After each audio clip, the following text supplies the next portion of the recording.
It is his prayers that bring others to get born again. But unfortunately, people are becoming cold and lukewarm. And another person will take your plan if you don't become zealous again for the Lord. Because there is no vacuum. When you refuse to follow God, God will look for another person and give over the mantle. When Saul felt that he can do what he likes, choose the ones that are good, they want to obey, they want not to obey. The Lord bypassed him and anointed David. So what am I trying to say? They thought nothing will move them, and therefore threw away Joseph. Listen to me. Joseph went through that suffering because God was using it to prepare him for his glory. I don't know what you are going through. The Lord says, take no thought. If you are hearing me today, whether from outside or from inside the church, the Lord is saying, stop worrying. Amen. Number 2, put God before you.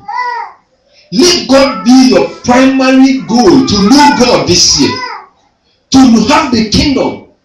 To be in the kingdom. To live the life of the kingdom. Let it be your primary goal. Let it be your primary pursuit. Let it be the thing that would, that you'll be dreaming about.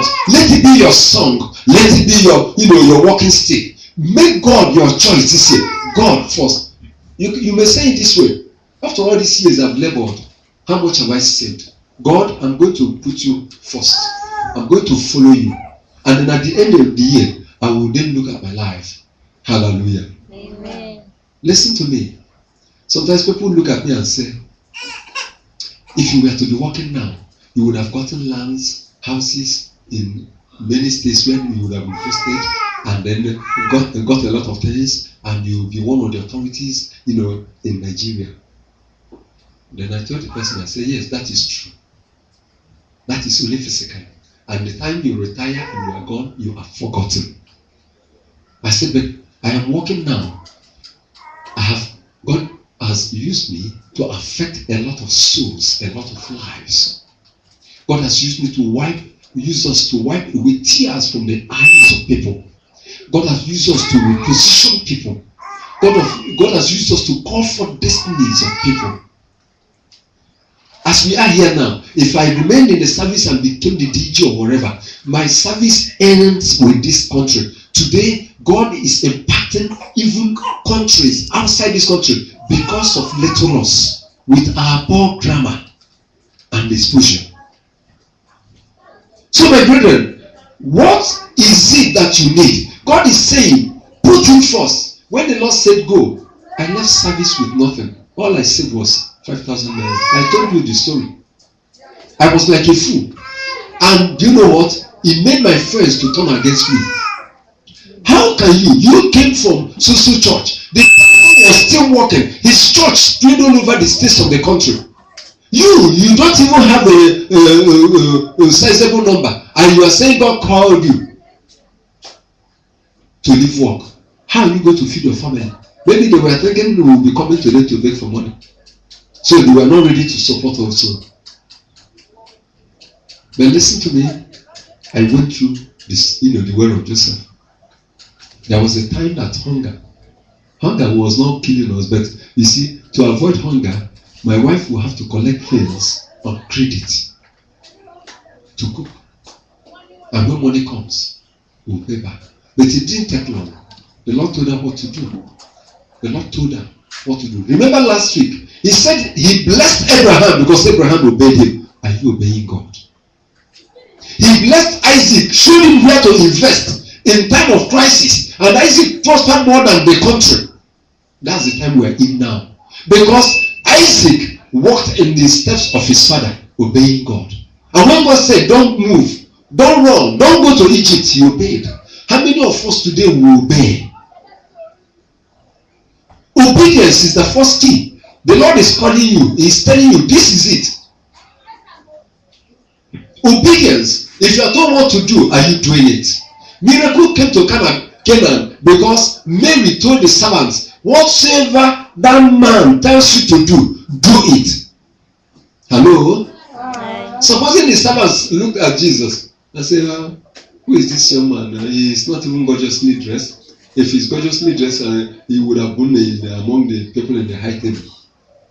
Who is he that we should be obeying him? Okay, No problem. They came to him. He didn't even ask any question. They said, go, fetch water and fill the water jars. Naaman said, look, I thought that he would have come out and used his hand to rub all over my body. Do you know, people have a human idea of how God should work. And because Elisha did not even come out to look at him, with all the gold and silver he carried, he brought, he was so offended. You know, some people think that pastoring is just about money. And you need people in the church so that they'll be giving you tithe and offering. Since you've not been paying your tithe and offering to any church, has this stopped the church? If you refuse to give, it doesn't stop anything. Nobody even knows. Because you can't stop God. Hallelujah. So then he said, whatever he tells you to do it. The servants could have said, the man didn't even greet anybody. He just said, go and fetch water and fill the water and go. What has water got to do with wine? Hello? What has water got to do with wine? So instead of giving us money to go and buy wine, he's telling me to go and begin to fetch water at this my age. They could have disobeyed. But they obeyed. And when they went and brought the water, what did they bring? Water. What did they bring? Water. He said again, instruction. Dish it. Go and give to the governor of the feast. You know, we are very wise. Some people talk too much. And that's one evil the devil has given to this generation. They talk too much. I don't fear anybody. I just tell you my mind. I will say the way it is in my heart. After you are not feeding me. Nobody, I don't care about anybody. You can't do me anything. Watch anybody talking like that, they don't go far in life. Sometimes you touch the person you shouldn't talk to and they deal with you. Listen. So you want to make me a fool? You want them to curse me. If you don't get money, you young man. If you don't get money, tell us say you don't get money. How do you expect me to go and carry water and give to them in the hall? And then everybody will begin to insult me and my family. I'm too old for such foolishness. You can tell that to the children. And when they dish it, what did they carry? Water. When they get to the hall to give it to the chairman of the occasion, what were they carrying? Water. They became surprised as they obeyed. The man tasted the water and it was wine. Listen to me. What you are hearing today, help that one that is sleeping there. Okay? Hallelujah. Amen. Hallelujah.